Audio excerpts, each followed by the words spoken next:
Bonjour, je vais vous parler aujourd'hui du pervers narcissique, donc le profil pervers narcissique, homme ou femme, et qu'on décrit comme narcissisme malin ou malveillant.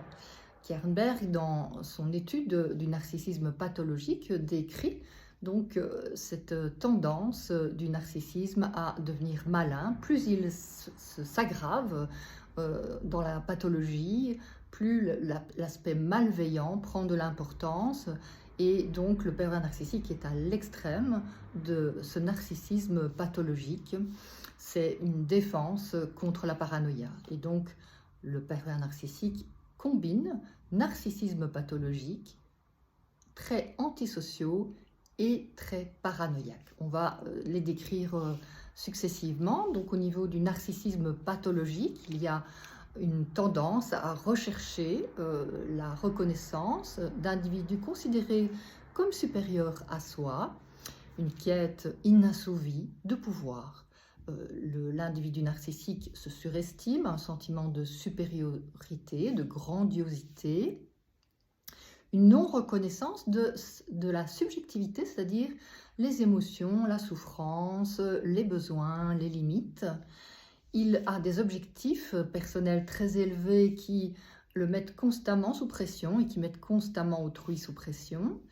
Il manifeste une absence d'empathie, une absence d'écoute réelle d'autrui. C'est plutôt une écoute qui vise son gain personnel. Il manifeste une absence d'intimité, de réciprocité dans la relation à l'autre, en étant autocentré. Il y a un égocentrisme important dans ce profil de personnalité, l'exploitation d'autrui, le mépris, un sentiment d'invulnérabilité qui ne fait pas prendre en compte ses incapacités, ses limites, une envie vis-à-vis d'autrui, de ce qu'il n'a pas, une hyper-susceptibilité par rapport à la critique, une recherche constante d'attention. Dans les traits antisociaux, on peut observer l'absence d'empathie, la manipulation perverse, par exemple les messages paradoxaux, dire une chose, dire le contraire, faire une chose, dire le contraire ou faire le contraire. Il y a aussi dans les messages paradoxaux le gaslighting, donc mettre en doute la perception de l'autre. Et donc, ce sont des manipulations qui combinent aussi le mensonge avec les comportements de manipulation. Le mépris pour la sécurité d'autrui, pour la sienne, le sentiment d'irresponsabilité, particulièrement au niveau financier, l'intérêt pour des activités illégales, l'occupation donc qui consiste à voler autrui ou à détruire ses biens, de l'arrogance, du cynisme, une insensibilité, une incapacité à supporter la frustration, de la cruauté, de l'égocentrisme et un sentiment de supériorité. Chez le pervers narcissique, eh bien, ces traits antisociaux sont bien cachés sous une apparence tout à fait parfaite. Donc on parle alors de criminalité en col blanc, une apparence parfaite en public et en privé, donc des comportements antisociaux. On peut observer des traits narcissiques, mais chez le pervers narcissique, eh bien, ça se manifeste par un machiavélisme, c'est-à-dire une façon calculée d'obtenir la domination, d'obtenir la satisfaction de ses intérêts personnels et de détruire l'autre. Donc tout est calcul, tout est sournois, c'est beaucoup plus caché, et donc le narcissique, lui, est beaucoup plus impulsif. Chez l'individu pervers narcissique, il y a une intériorisation des règles pour les transgresser, alors que chez l'individu antisocial, il n'y a pas d'intériorisation des règles, et donc il n'y a pas de tendance à l'idéalisation, ce qui est présent chez un individu pervers narcissique. Donc on observe également des traits antisociaux, mais donc qui sont calculés, qui sont bien réservés à la vie privée. Donc l'antisocial passif, eh bien, on va dire qu'il a un comportement de parasitisme et d'exploitation, donc c'est la criminalité en col blanc. On y associe des traits paranoïaques. En effet, la perversion narcissique est une défense contre la psychose paranoïaque et donc contre des angoisses de persécution. Cela se traduit par de la méfiance, une méfiance chez le pervers narcissique qui s'associe donc à une hypersusceptibilité à la critique, vécue très rapidement comme persécution, une intolérance donc à la critique, une incapacité à reconnaître ses failles, ses erreurs, une irresponsabilité, des comportements qu'il a eus vis-à-vis d'autrui, une interprétation faussée du comportement d'autrui, c'est-à-dire de ses intentions qui sont perçues comme malveillantes, donc par le mécanisme de la projection, des formations des faits, des accusations posées sans avoir de preuves et donc sans fondement. Ces caractéristiques paranoïaques donc peuvent effleurer chez le pervers narcissique puisque c'est une défense contre la psychose et cela peut apparaître à certains moments. Cette psychose paranoïaque peut faire suite à la perversion narcissique. Racamier décrit dans certains cas une alternance entre les mécanismes de défense pervers narcissique et le délire paranoïaque, puis un retour au mécanisme de défense pervers narcissique. Et dans ce cas, il y a bien un ancrage dans la réalité. Le pervers narcissique a les pieds sur terre, il calcule, il agit pour satisfaire ses ambitions et obtenir le pouvoir. Le narcissisme malin se traduit aussi par la rage narcissique. C'est une description qui a été faite par Cohut, qui décrit cette rage narcissique pour contrôler l'environnement et donc être constamment dans un état d'hypervigilance en anticipant un danger éventuel, une menace éventuelle. Cela amène une hyper-réactivité et une intolérance à la frustration. Dans ce cas, la rage narcissique apparaît. L'autre est la cible de cette rage narcissique. Cette rage se fait de façon imprévisible pour contrôler, pour maintenir le pouvoir sur autrui chez le pervers narcissique. Donc, il y a une absence de remise en question dans tous ces comportements. L'autre est accusé d'être la cause de la rage narcissique. Tu m'as mis en rage, c'est à cause de ta dépression, de ta folie, de ceci, de cela. On peut repérer comme schéma présent chez un parent pervers narcissique au narcissisme malin des croyances telles que le désir du parent doit être satisfait par l'enfant. C'est ce qu'on appelle une parentification de l'enfant. On peut retrouver aussi le fait que le parent pervers narcissique rend coupable l'enfant de ses propres fautes et projette sur lui ce qu'il ne veut pas reconnaître en lui. Son manque d'estime de soi, son sentiment de honte, de culpabilité, son dégoût de soi nié, ses souffrances en le faisant souffrir. L'enfant est donc à ce moment-là le bouc émissaire du parent pervers narcissique, contrairement à l'enfant qui est son successeur. Le schéma familial dominant dans une famille avec un individu parent pervers narcissique, c'est que le monde est dangereux. Donc il faut être invulnérable, il faut se protéger, être indestructible. L'enfant n'a ni le droit à l'erreur, ni le droit d'être malade puisqu'il doit être invulnérable.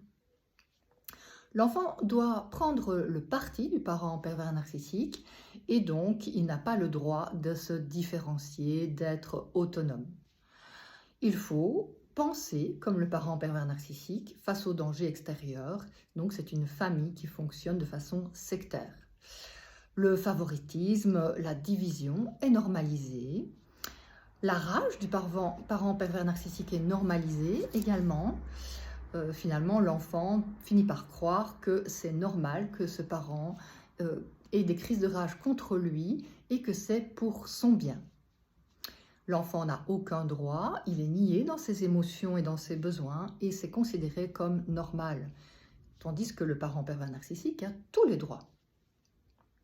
Le déni du parent pervers narcissique par rapport à sa violence, par rapport à ses abus, par rapport à sa négligence émotionnelle ou sa négligence physique, tout cela, eh bien, c'est tu et doit être validé par l'enfant.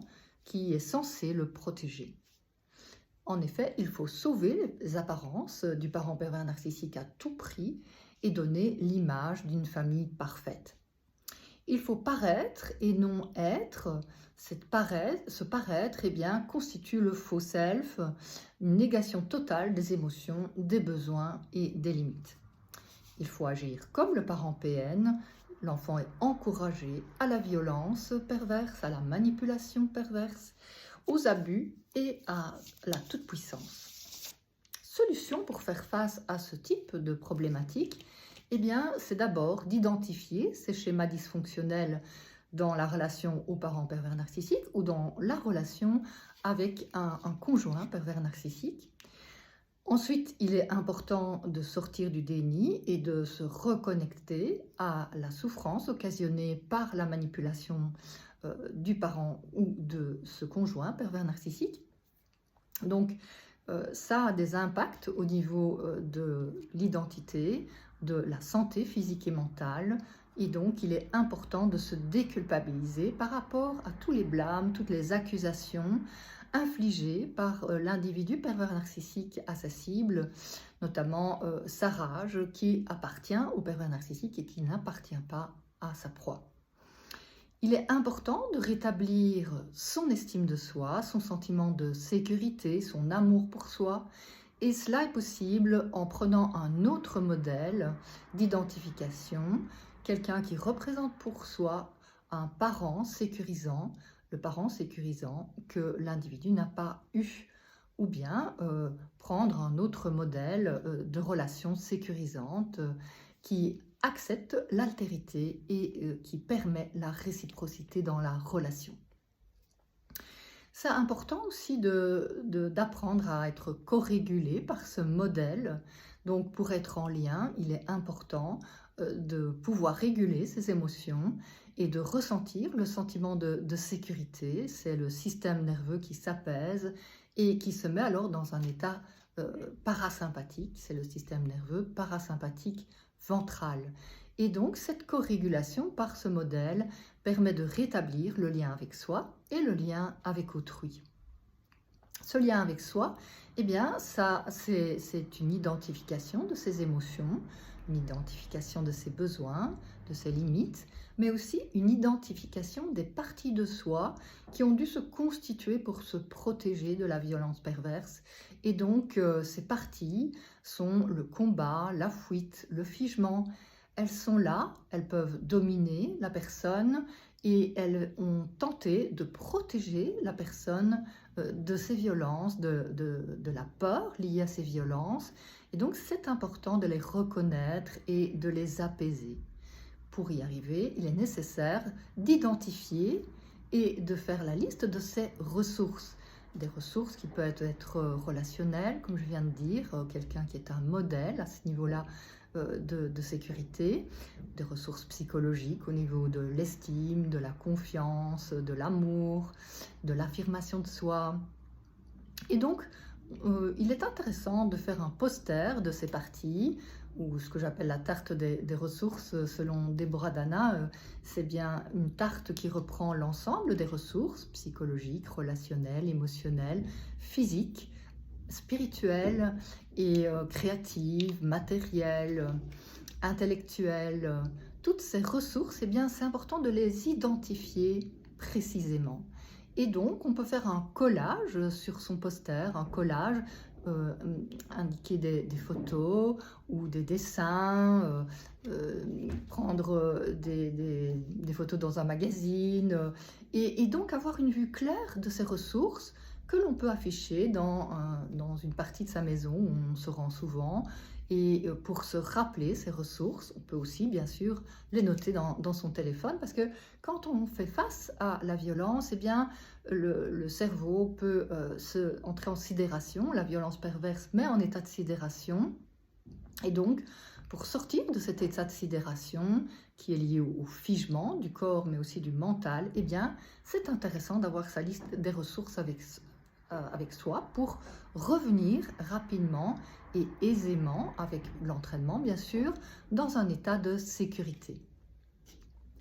Donc, apprendre à identifier ses émotions, C'est vraiment important, surtout quand on a vécu avec un parent pervers narcissique, on ne les connaît pas, de même qu'on ne connaît pas ses besoins. Donc, identifier donc, les parties de soi et pouvoir les corréguler est très important. Ça demande évidemment d'abord d'être dans cette partie sécure de soi, l'intériorisation d'un modèle sécure grâce aux ressources. Et à partir de ce sentiment de sécurité, eh bien, dialoguer avec les parties de soi qui sont dans l'insécurité pour les aider à s'apaiser et donc être plus clairvoyant, mieux faire face, contre-manipuler la violence d'un individu au narcissisme malin, malveillant, sans protéger. Et cela permet de prendre du recul pour pouvoir trouver la répartie, notamment par exemple les phrases floues. Les phrases floues qui sont vraiment la façon de prendre du recul et de se protéger face à la manipulation perverse. Si vous voulez en savoir plus, vous pouvez lire Les pervers narcissiques dans la collection Récits et témoignages ou Sans questions-réponses, ou bien Les victimes de pervers narcissiques, Guérir le traumatisme, collection Récits et témoignages. Si vous avez aimé cette vidéo, vous pouvez mettre un j'aime sous la vidéo et je vous souhaite une bonne journée.